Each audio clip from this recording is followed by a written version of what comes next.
Hey, good morning, everyone. My name is Jay Clark, and I'm honored to serve on your board of directors. Welcome to this gathering of the First Unitarian Universalist Church of Richmond.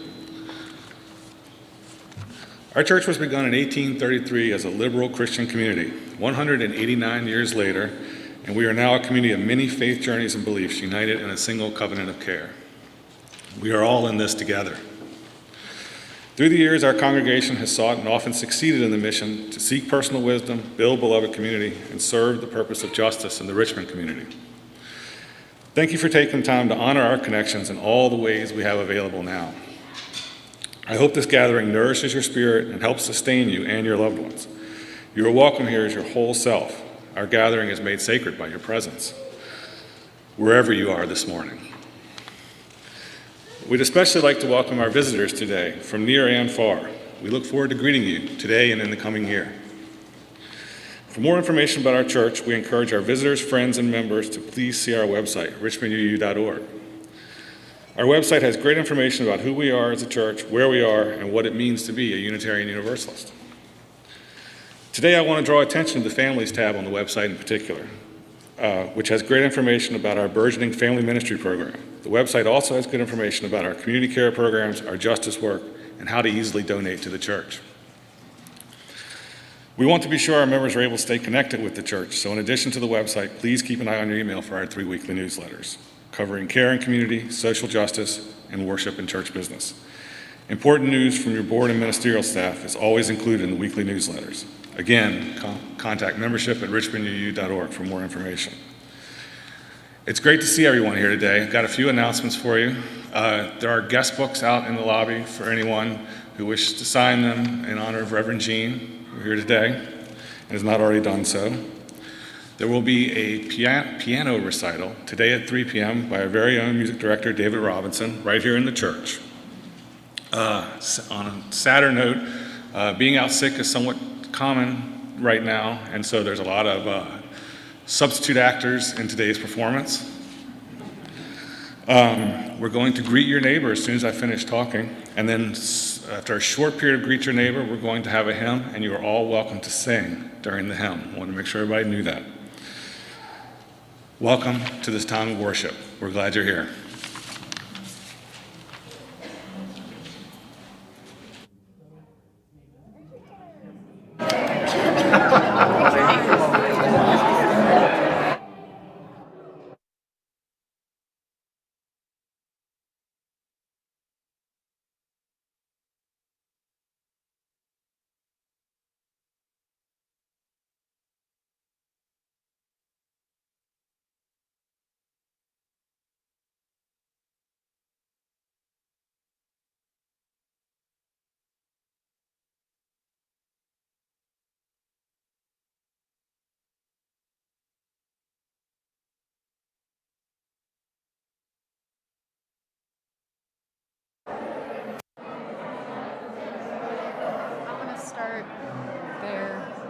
Run through it once. Okay.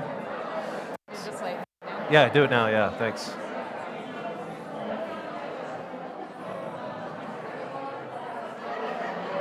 Remember, you're gonna mute that when you need to. Yep. Right? Yeah, I will.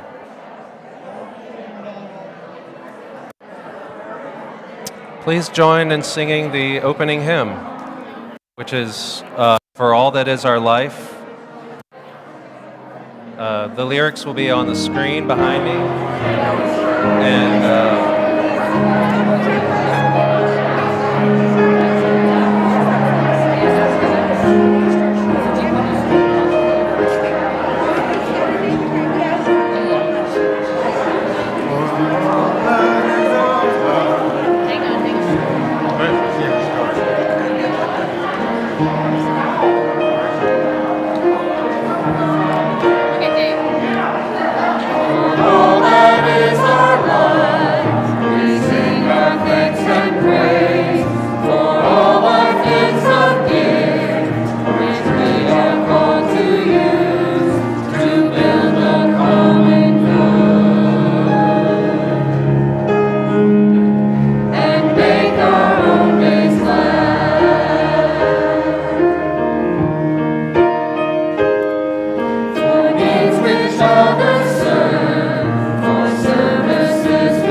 morning. I am the Reverend Sherman Logan, and I serve as the acting senior minister of this congregation. And I'd like to welcome all of you to our service this morning, those who are attending in the Great Hall, and those of you who are joining us virtually. I am so sorry that I cannot be with you in person on this glorious day. You see, I fell ill on Friday night, and despite my insistence that I needed to be with you this morning, my doctor advised me to stay at home, much to my chagrin. Friends, today would have been our beloved Reverend Jeanne last Sunday serving our congregation. We're planning to have a grand celebration to honor her 16 years of transformative, compassionate, and prophetic ministry that touched our congregation and impacted the Unitarian Universalist Association, the Commonwealth of Virginia, and the greater Richmond area. Reverend Jeanne left us far too soon, and for some, our grief still lingers. But today, we're not here to mourn our loss. Today, we are here to honor and celebrate all the ways that this community has grown in love, strength, and spirit during her time here as our beloved minister, our faithful leader of 16 years. We appreciate her dedication to her ministry, her love for this congregation, her commitment to social justice, and commitment to building a welcome and inclusive, beloved community. We appreciate her compassion for those who are in need, and her strength and courage to stand for what she believed and to speak for those who could not. The way Reverend Jeanne lived her life is an inspiration to all of us. So today, we will remember the best of Reverend Jeanne by recalling some of her finest qualities, honoring her principles, her values, and her dreams, which guided her life and guided our life. We love you, Reverend Jeanne. Let us now enter into a time of worship.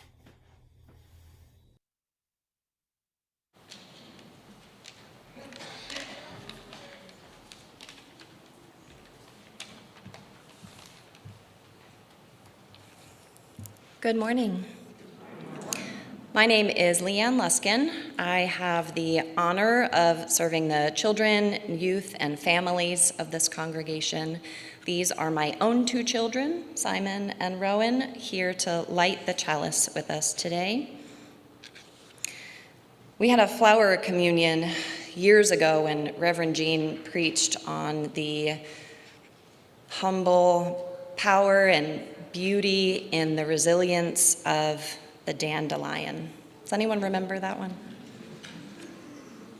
I always sort of felt like she was talking right to me during a lot of her sermons. So this felt like a really lovely chalice lighting for us this morning. It's from Reverend Teresa Soto's book, and it's called Taraxacum. Even though they are edible, someone decided that dandelions are weeds, stragglers, to destroy, to uproot. But dandelions never got the memo, never thought to care. Busy instead with dropping roots, flinging seeds, unfurling shoots, and persistent in digging in that taproot to depths of 2 or 3 average adults, end to end, the tiny yellow flower survives. You are no less resilient, reaching both down to the strength that holds you and up to the light, out with your beauty. And you know, having sunk your effort into the cool, damp earth, that while dandelions can be clipped and fought, uninvested in anyone's opinion, they throw their sparkling futures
Is my mic on? Hello?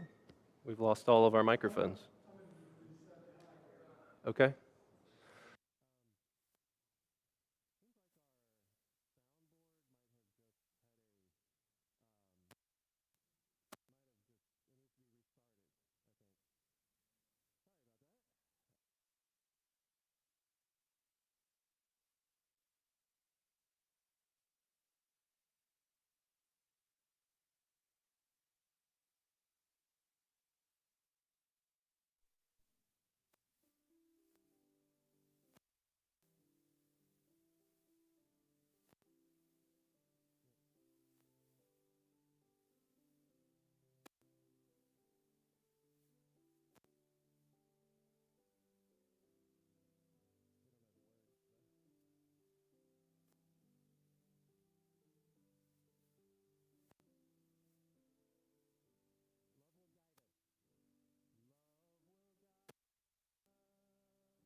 While dandelions can be clipped and fought, uninvested in anyone's opinion, they throw their sparkling futures onto the wind, tomorrow tucked into seeds, and grow all the way back, strong and bowing at the same time.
Good morning. My name is Denise Rhymes. I have the privilege of serving as president of this amazing congregation. I got a cryptic message this morning that I just now understand. It was Reverend Jeanne who said, "This is your final test." So, thank you. I'm sure there's a message in all of this. So when Reverend Jeanne was first called to this congregation in 2006, I became president of the board. She and I for the first time, and yes, I have a loose wire. My first meeting with her was at the General Assembly in St. Louis, Missouri in 2006. Never been to General Assembly, didn't know anything about it. Had interviewed this woman who was going to be our called minister. And I remember saying to her in the interview I had with her, "You seem like a pretty self-confident person." And she said, "I am." Alrighty then. And that self-confidence led us for 16 years in so many spectacular ways. But in particular for me, at that first GA, I became an addict. And it was Reverend Jeanne's enablement that caused my addiction. We went to the first business session. For any of you who have ever been to a business session at General Assembly, you probably brought a pillow and a blanket. I was fascinated. And we would stop and have a break and go to lunch, and then she'd say, "Well, you're gonna go to a workshop this afternoon?" No, I have to go back to the business session and figure out if this amendment is going to be incorporated into the new bylaw. And she looked at me, and she said, "All right, I'll go with you." And we kept doing it and doing it. The importance of how this denomination, and in particular, how this congregation manages itself, runs itself, and embraces the democratic process was so theologically grounded in Reverend Jeanne's way of ministry that I can't imagine knowing her any other way.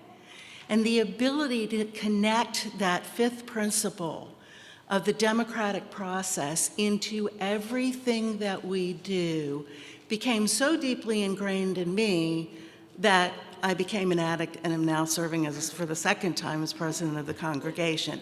I mean, she turned me into a governance wonk, and there's no rehab centers for that. All of that to say, the growth that we've had and the strength that we've built within these four walls and within the denomination, we are the congregation who we are because of Reverend Jeanne's ability to help me and many of you understand the value and the importance of the democratic process in this faith movement. And for that, and on behalf of all of us, I am eternally grateful.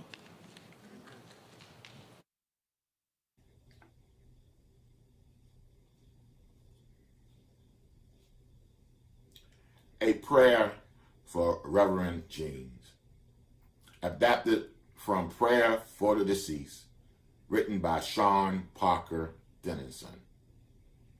For you, Reverend Jeanne, first, always, we miss you. This is and will always be part of our love for you. To mourn your absence and wish to see you, to hug you, to laugh with you and confide in you, and share life breath, heartbeat, to hold your warm hand again. After the grief comes gratitude for all that brought into our lives. We are grateful for your wisdom, your honesty, for the way you could always see the potential in all of us. Even when we were confused, you remained sure of us. Even when we felt unworthy or afraid, you drew us to your heart. You love this congregation, and we love you. After the gratitude comes determination to remember to carry forward the best of you, to offer others the love, respect, and holy connection that you showed us. We must embody your work and our own, for you have become an ancestor, and you have become part of the sacred trust that we have been called to carry on until our time is done. You have gone on, but you are also still here with us, yes, but also in the sacred moments of indoctrinating, the moment when the stars become visible again, though they were always there. You are here, even in our flesh, which you never disparage, never value less than our minds or hearts or the sacred seat of the mysteries that is in our souls. You are gone, but you're also here, and your love sustains us even now.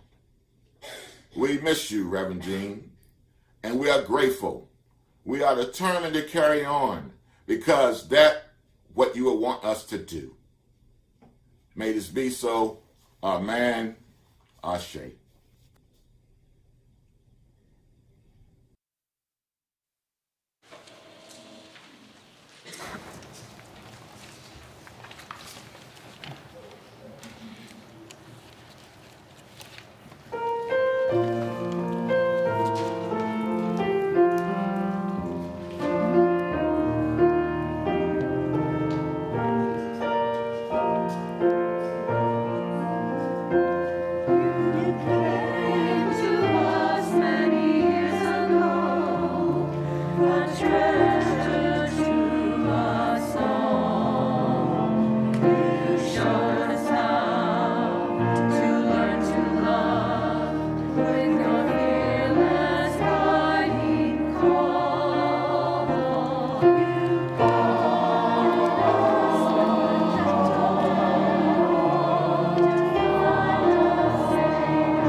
Good morning. My name is Aya Simpson, and many of you know that I was Jeanne's first intern here, which I like to say means that I was her best intern and her most important intern. But what it also means is that I was her best, first, and most important guinea pig. And I have a lot of stories of Jeanne and I stumbling through learning together. I have stories about her making me cry and then starting to cry herself because she had made me cry. I have stories about going off to search and her micromanaging my nail polish. I have stories of all the ways she made me a better, stronger, braver, kind of scary minister in her image. But I want to tell you a different story this morning. About 2 years ago, I was starting to wonder if it was time for me to step away from parish ministry. And because I trained at the feet of Jeanne Pupke, I talked about this plan with every person I could get my hands on. Everyone at the UUA, everyone at the UUMA. If you can think of an acronym that Unitarian Universalists have come up with, I called to consult to ask, is this an okay plan? Will it ruin my ministry? What do I do? And the one person I didn't call was Jeanne, who is usually the first person I called. But I didn't call her because I was scared. I was sure that she was going to be disappointed in me. I was sure that her ministerial heart that beat so true and so strong would not be able to understand that my ministerial heart needed a break. I was so scared of disappointing her. And this was, I'm going to say, 8 years after my internship was over. Some things you never get over. I was so scared, so after I had talked to every other person available, I put on my big girl pants, and I picked up the phone, and I said, Jeanne, I know there are good reasons not to do this, and so I'm calling you for you to tell me what those good reasons are, because I should go into this fully prepared. And she said, oh, kiddo, I am not going to do that for you. You're going to have to find someone else. If this is where your ministry is calling you, this is where you're going to go. And I have faith that you will come back. After 10 years together, that conversation showed me that Jeanne and I had both figured out something very hard. You cannot force yourself to be a minister like Jeanne Pupke. God knows I tried. You either are or you aren't. Some things are innate. The person she was, developed as she was by her life, was the person she was always going to be. Her ministry was what her ministry was going to be, and my ministry is what my ministry was going to be.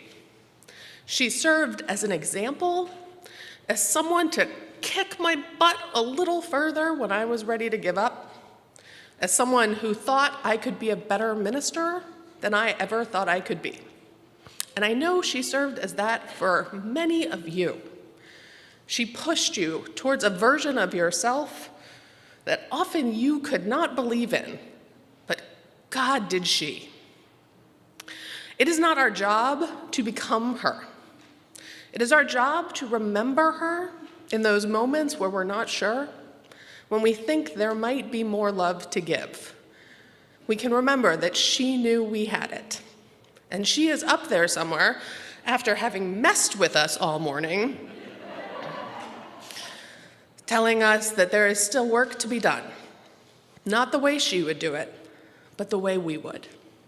Amen.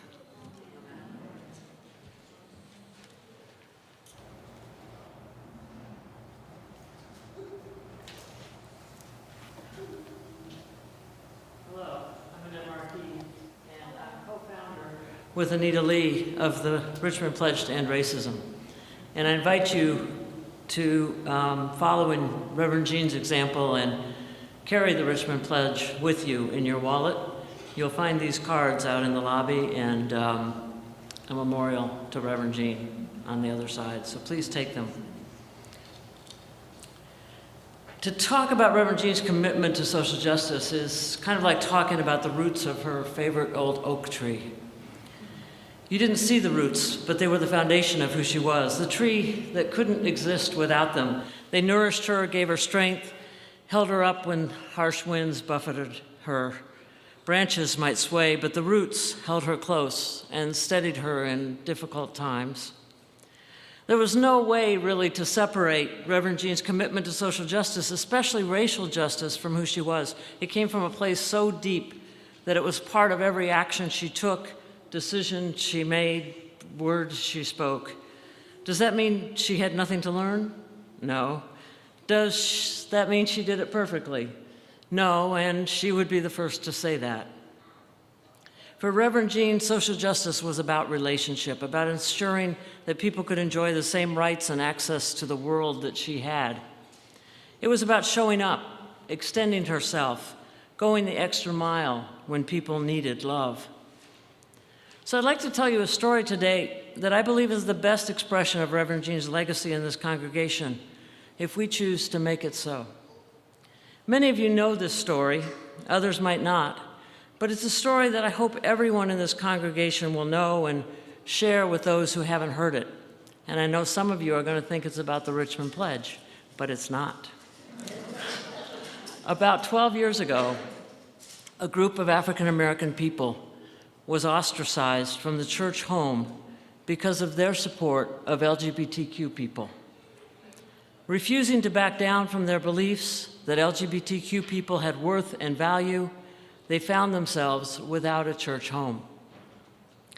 Reverend Jeanne welcomed the members of New Beginning into our building because although they might hold different theology than many of our members, they love like we love.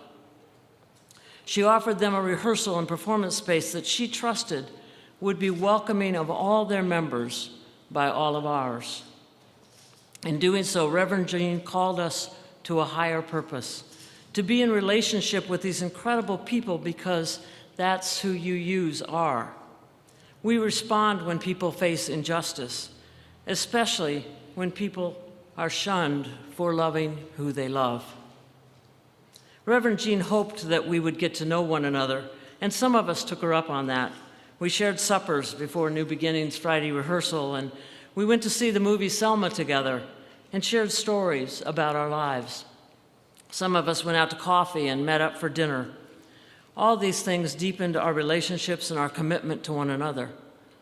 So the next time you hear someone ask, why do we have a Black Christian praise choir singing at our UU services, remind them of three things.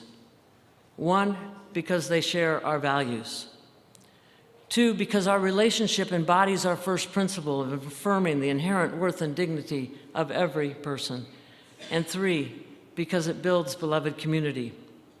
I hope if you don't already, you'll get to know the extraordinary people who are New Beginning. You'll not only be glad you did, but at the same time, you'll be honoring Reverend Jeanne's ministry, the very roots of her tree.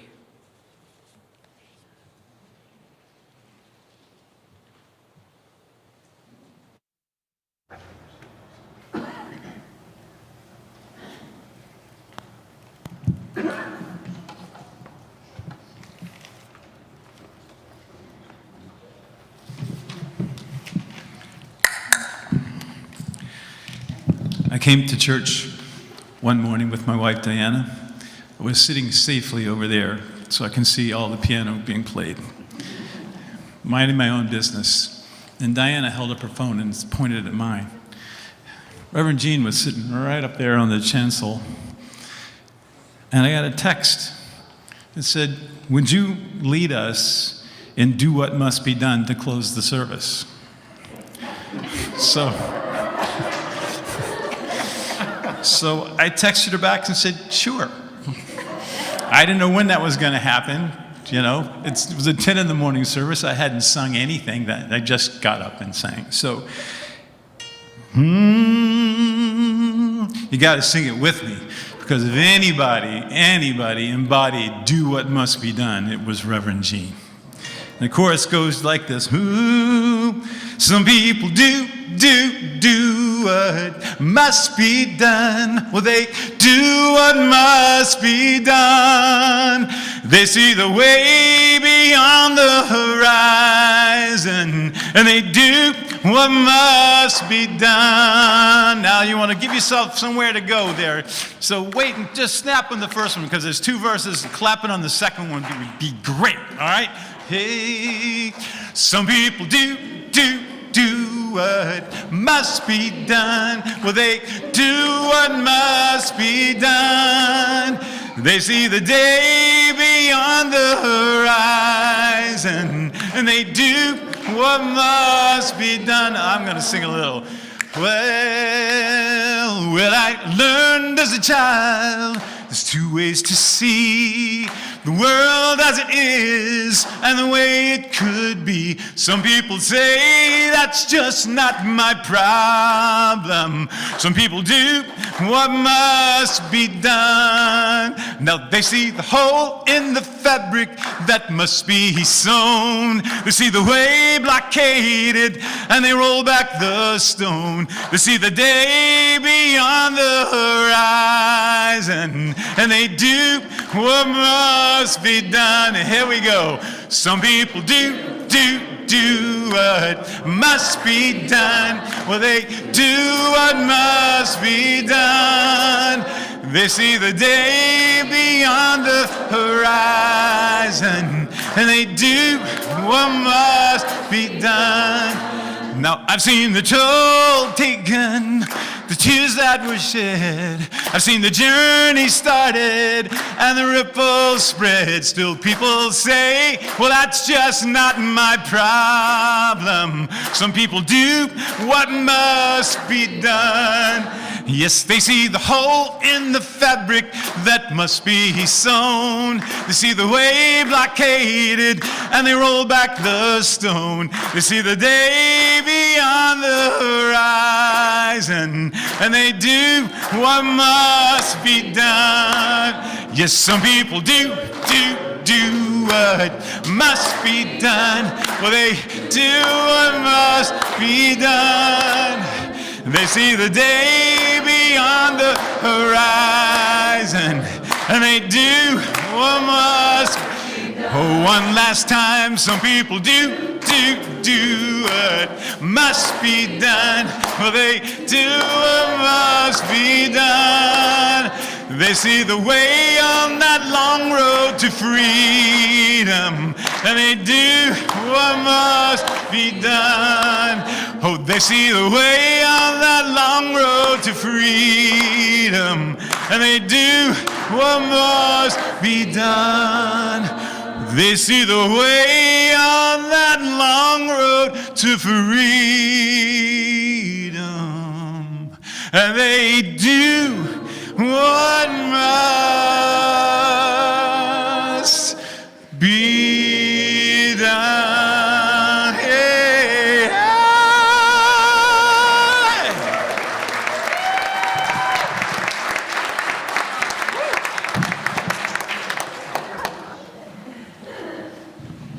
Good morning. My name is Desiree. I'm the former administrative assistant here.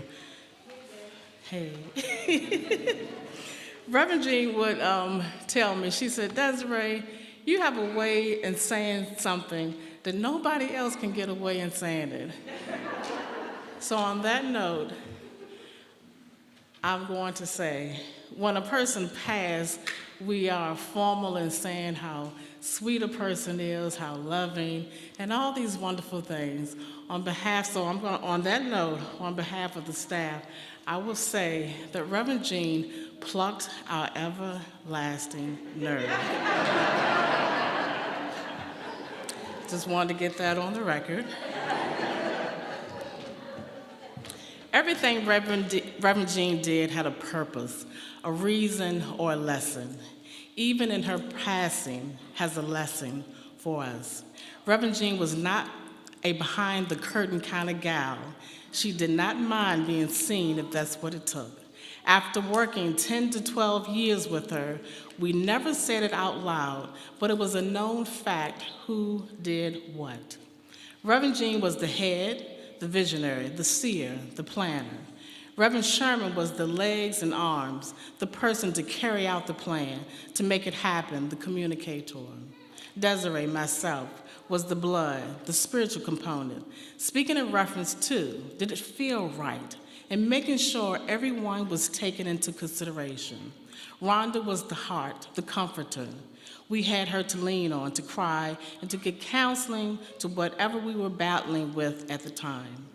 Reverend Jeanne would not hesitate in saying she was the head, but it took us all to make it happen. I had seen many times she would proudly stand behind the scenes and she would push us, advise us, and push us some more. She would believe it for us until we were able to see it and believe it for ourselves. And reflecting in my memories, I would say we had the best staff meetings, as I've spoken about many times. They were spiritual, they were deep. We were forced to do inner work, find comfort in our gift, read, and then read some more. She would ask the best questions that would carry us to a secret place within ourselves. And even though she plucked our nerves, her love, her tears, her compassion, and support totally overpowered when it came to her being with us when a sister was going into surgery. A nephew was facing health challenges, a mother battling cancer. She was with us every step of the way. She gave us so much time as we needed to get through it the best way we could. I can imagine the one last staff meeting. She would come in apologizing that she was late, but explained to us with a big excitement in her eyes, "I died." She would sit down and position all her contractions and gadgets that she loved to collect, and she would say, as we'd heard her say many times, "Have I done enough? Have I made an impact? Have I helped all the people that I was supposed to help?" She was so passionate and always wondering, had she done enough? Once she got herself settled, she would say, "Somewhere in the midst of me transitioning, I heard this wonderful poem, and it reads, 'Live into the place of the words spoken over you once you're gone. The words that are spoken, do they make you smile? Were you aware you made such an impact? Or did you make any kind of impact? Did you accomplish something great? Did you finish some goals you had on your list?'" And the poem would carry on as that, but because of time, we're going to go to the end. And she would say, "Author unknown." We would sit back in our chair and say, she would sit back in her chair and say, "I know I'm always throwing some new idea or project to you, but this one, I'm very serious about this one." She would take a deep breath, and we would all be anticipating the question and scared to breathe. I would feel a gentle tear coming down the right side of my face, and I would peep over there to Rhonda, and I would see her eyes getting all glassy, and Sharon would be sitting with his finger, just kind of sitting in the moment. And she would open her mouth and she would ask, "What will they say about you once you are gone?" Now, she didn't want you to just answer the question. She wanted you to go deeper and explain all your feelings in it. And she would say, "Once you heard what they said about you, were you pleased? Did it make you smile? Are they making up stuff? Are you wishing you had done more? If you want something specific said, how can you start living into that place?" I told you we had some really good staff meetings. I'm glad you were a part of the last staff meeting. So the question is, what will they say about you once you are gone, and how do you feel?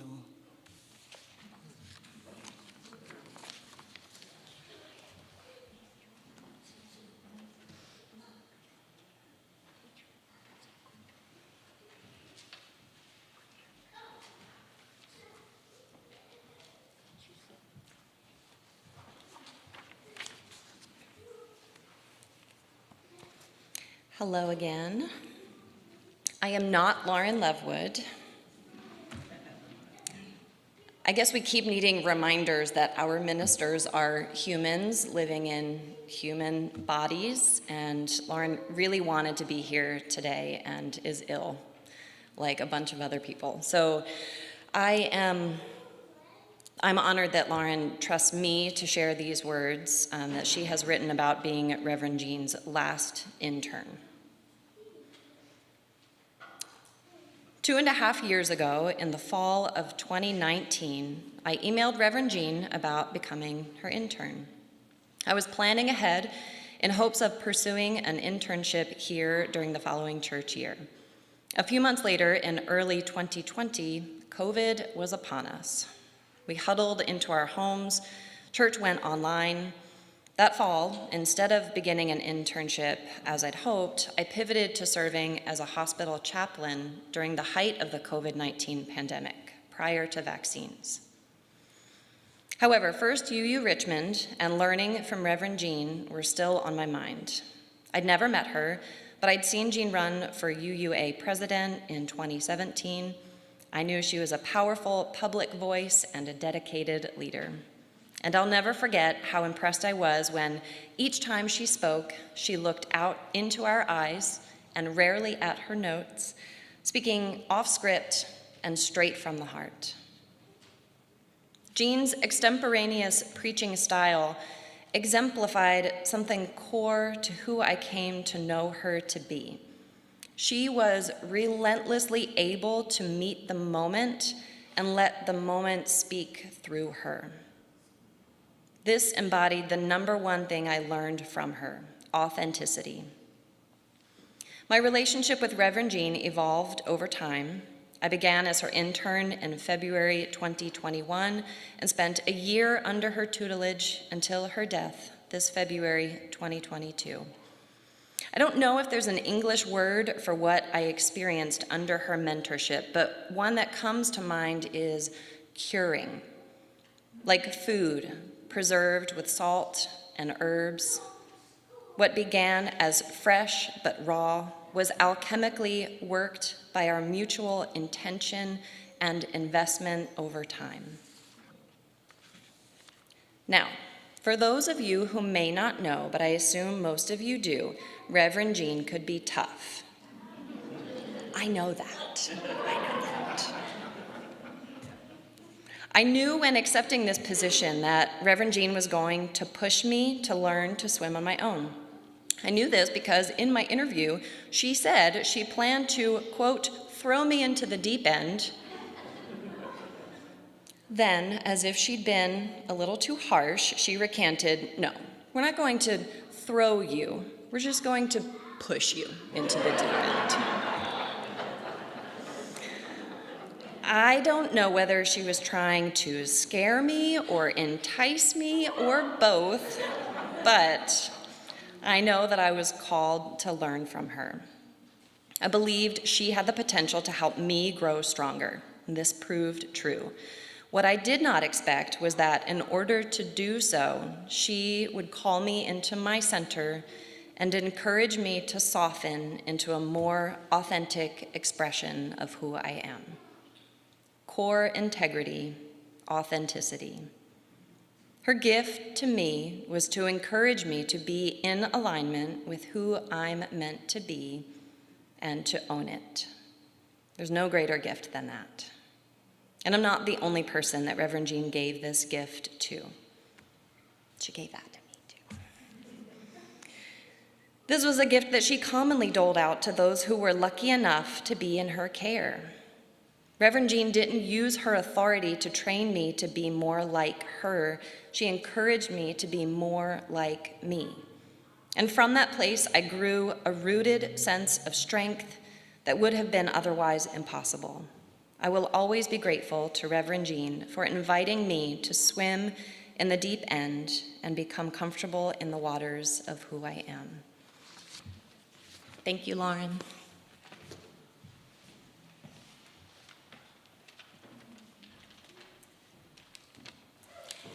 Good morning. I'm Louise Werner, as many of you know, and I also serve on Share the Plate Committee. Now, we all know, or many do, that Reverend Jeanne was very active in this committee, but she also knew that I'm involved with the Virginia Interfaith Center for Public Policy, which is this month's recipient. Needless to say, and to my regret that like many of us who erase emails, my last email from Reverend Jeanne was simply, Share the Plate will be the Virginia Interfaith Center for Public Policy. Reverend Jeanne was very active in the organization, and if you go to their Facebook page, there you'll see her huddled up on a cold wintry day on one of the Days for All People with a simple sign, all faiths believe in people. Reverend Jeanne was so involved with the group that when Kim Bobo, our new executive director a few years ago, Reverend Jeanne was one of the first to welcome Kim to the community. Now, both women had a lot in common, especially in the belief that this Commonwealth deserved a state government that cares for all. Now, today, especially as we honor Reverend Jeanne and her belief in how we can continue to make beloved community for our Commonwealth, I hope that you will deep dig in your pockets and help the Virginia Interfaith Center for Public Policy continue the work. Thank you.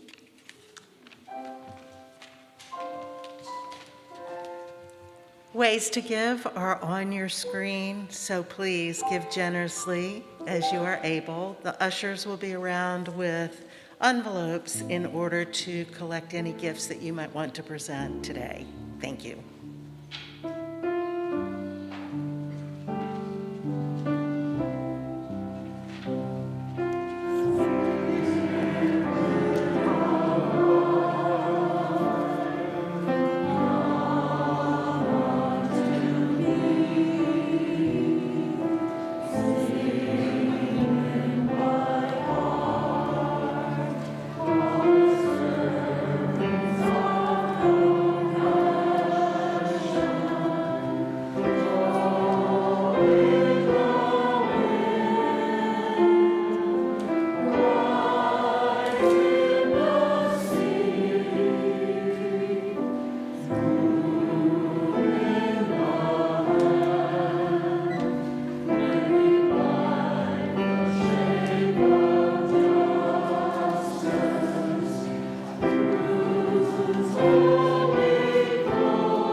other day, I watched Reverend Jeanne's penultimate sermon, Why Is It Time to Go?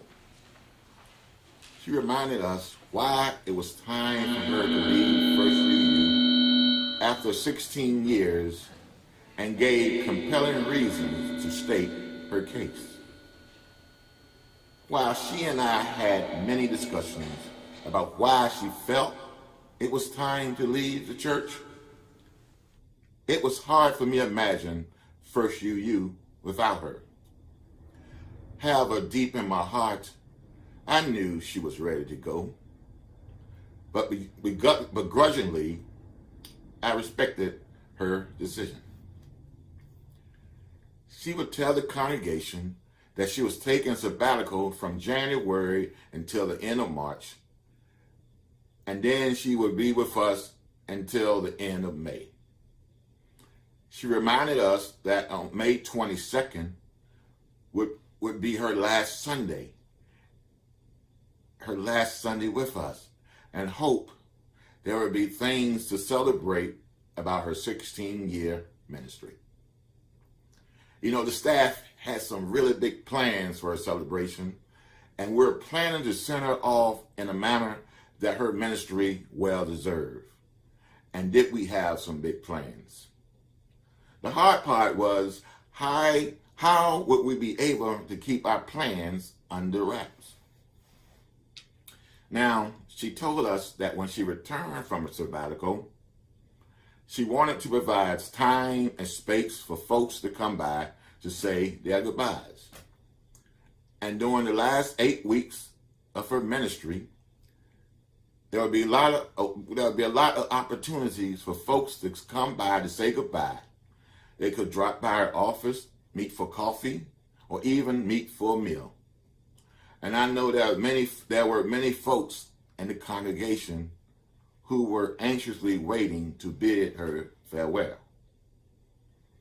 She reminded us that even though she would be leaving the congregation to pursue her theological studies, to write, spend more time with her beloved Regina, do more traveling, and she was finally had the things to do that she didn't have the time to do while she was serving as our ministry. She was so looking forward to starting a new adventure with Regina. Reverend Jeanne told us that she wouldn't be gone forever, and she would return to this church that was her home.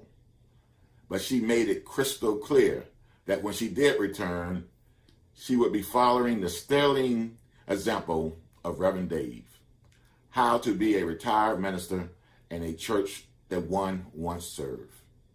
You see, Reverend Dave provided an excellent blueprint for her to be ready and willing if or when you are asked for assistance.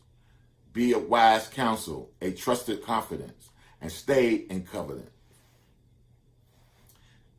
Sadly, as faith would have had it, Reverend Jeanne didn't return to us. She left us far too soon, and members of the congregation didn't get a chance to say their goodbyes. However, I was among the privileged few to get to say goodbye. And you know, it dawned on me as I was preparing for this reflection that although I did get a chance to tell Reverend Jeanne goodbye, I never made the time to thank her for her service to the ministry and mission of this congregation. Maybe I took our relationship for granted. But you know, this is something that I will always regret. So today, I want to say something that I should have said long before you left us. Thank you, Reverend Jeanne. Thank you for taking a chance on hiring me as the business manager 14 years ago, even though it might not have been the most popular choice for some of the folks in this congregation. Thank you for having my back when you receive a call from a concerned member of this congregation who heard my voice on the church telephone greeting and strongly suggested that she should remove my greeting from the phone because my voice didn't represent who we were as a congregation. Thank you for recognizing my potential, for encouraging me, and gently prodding me to pursue a UU ministerial fellowship.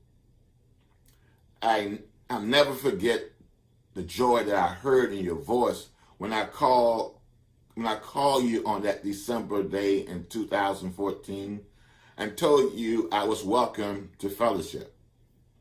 You were more excited than I was.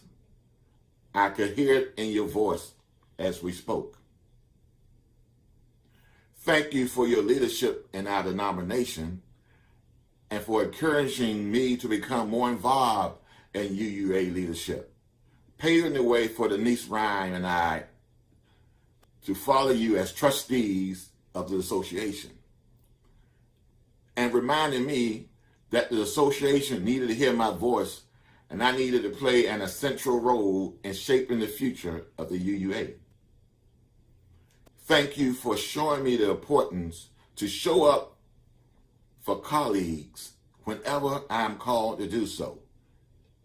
Even when there were times when I would reluctantly go to ministry cluster meetings, you knew my reason for not wanting to go to those meetings, but you also reminded me the importance of my presence in the room. Thank you for showing me every day that as a man who is constantly under siege by certain forces in this country because of the color of my skin, that my life really matters. And I appreciate the numerous occasions that you supported, comfort, and consoled me during the far too many times during the past 14 years that I would come to church angry and upset because of state-sponsored killings of siblings of color. I really appreciated that, Reverend. Thank you for showing up for protests, rallies, and visuals, and your willingness to risk your own freedoms in support of the rights for marginalized people in our community, for being an ally for our siblings of color, our LGBTQ siblings, students of the Cardinal schools, for standing up for immigrant rights. You were willing to take on issues that might not have been popular, might not have been politically correct, but you did it because it was the right thing to do, the morally thing to do. Thank you for your leadership in making this congregation a leader in anti-racism work in the greater Richmond metro area and the greater UUA, and leading our efforts to dismantle white supremacy culture. Thank you for your unfailing commitment to teaching ministerial students to grow in our faith and for development of the future leaders and ministers of this association. Thank you for growing First UU to be one of the largest churches in the denomination and shifting its culture to recognize members' religious diversities and making this church a welcoming and inclusive faith community. Thank you for showing us that we cannot lead others into the beloved community without being willing to build a beloved community. Reverend Jeanne, we are thankful for the days and years that you were able to share with us and remember and memorialize an extraordinary and caring life. We thank you, Reverend Jeanne, by recalling some of your finest qualities and honoring your principles, your values, your dreams, which guided not only your life, but guided our lives. We are grateful and blessed that you lived among us, and we invite your presence here among us that we may, in our time together, call forth loving memories of you, celebrating your ministry and honoring your life. Thank you, Reverend Jeanne. May your light continue to shine on all of us. I wish you were here today so we can celebrate your remarkable ministry. I love you, Reverend Jeanne. May this be so. Amen.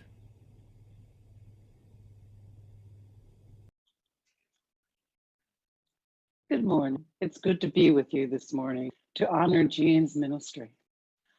I knew Jeanne, all of her ministry with First UU, first as a member of the district staff, and then the regional staff, and finally as a member of the staff at First UU.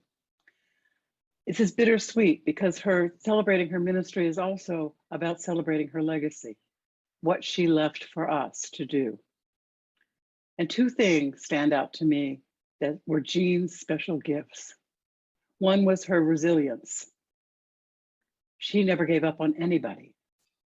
She was always there for the community, for other congregations.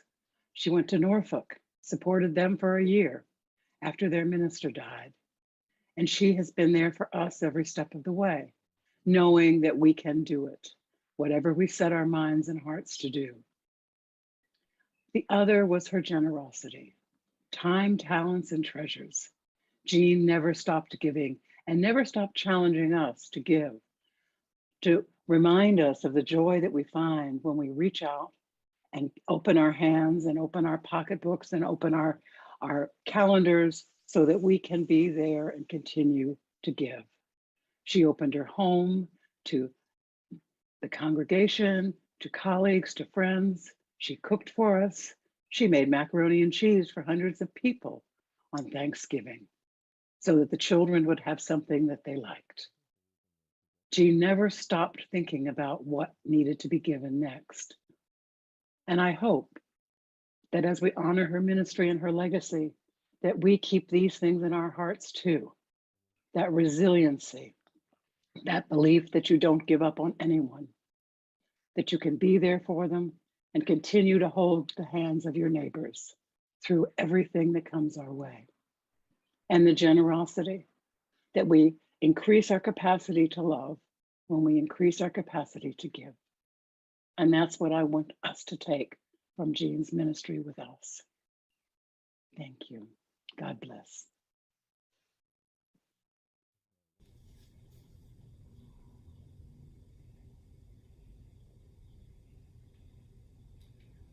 Reverend Jeanne's influence is a silent legend that will be passed from generation to generation, told in lives, if not in words, spoken in smile and kindness, and in wordless courage. She lives in the way the people walk, in the course of their thought, and the pride that gives rise to humility, and in criticism of self that engenders mercy to others. The generations forget her words. They remember the attitude and spirit of her person. And now for the benediction. As we leave this place, let us be inspired by Reverend Jeanne's courage, her wisdom, and her dreams. Let us honor her by doing the work of justice, by showing up for the oppressed, being the voice for the voiceless, and living boldly and loving madly, and creating heaven on earth. Go out now knowing that you are blessed.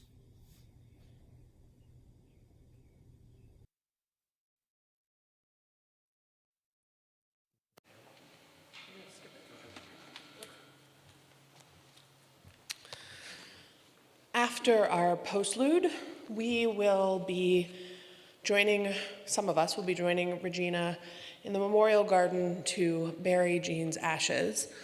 If you would like to stay in the sanctuary to bear witness to that, we would invite you to carry your whole spirit out the window, but not out the door. Stay in your seat. I hope that you are able to send all of your love in the direction of some dirt, which is made holy by our presence.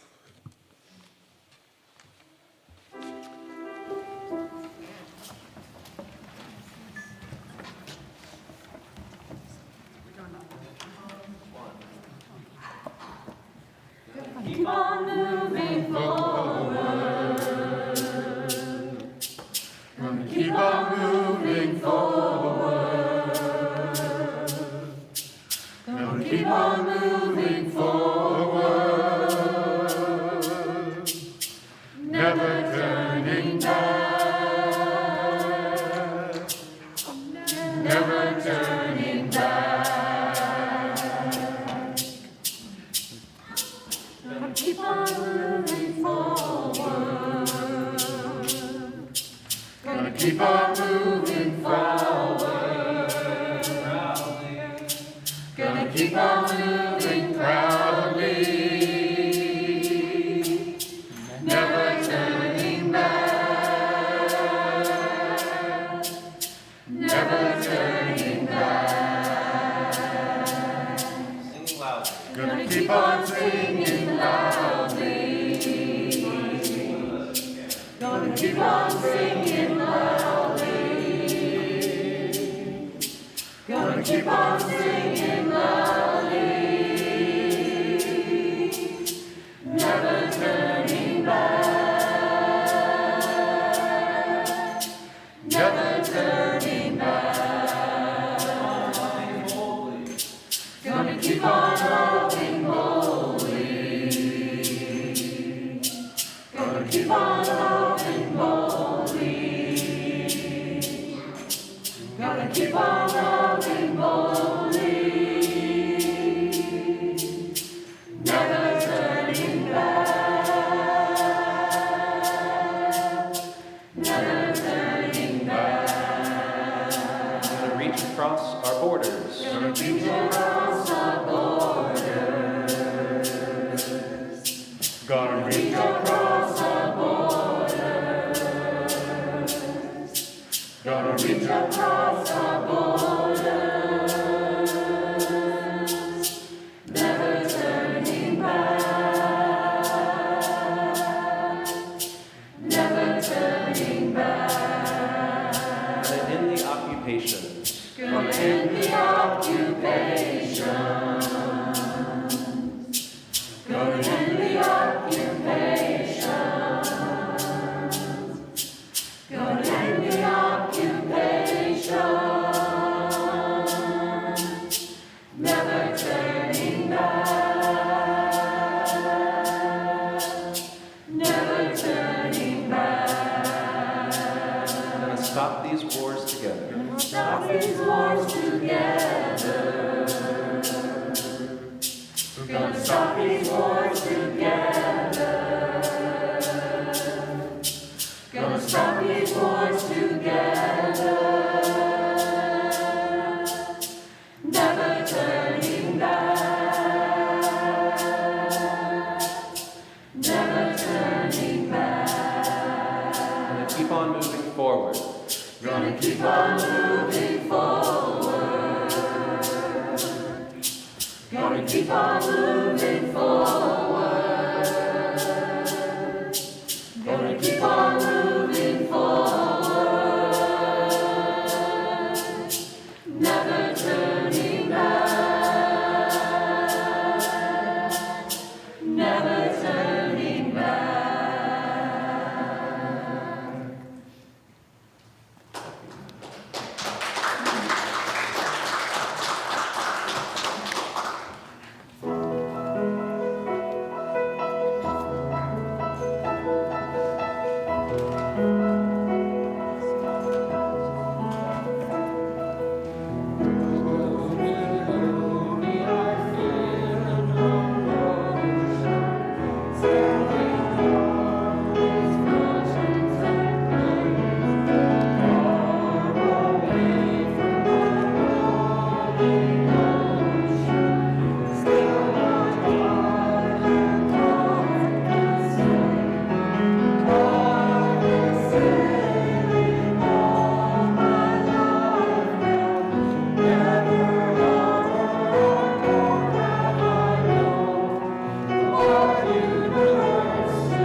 Last time. Wow. That's right.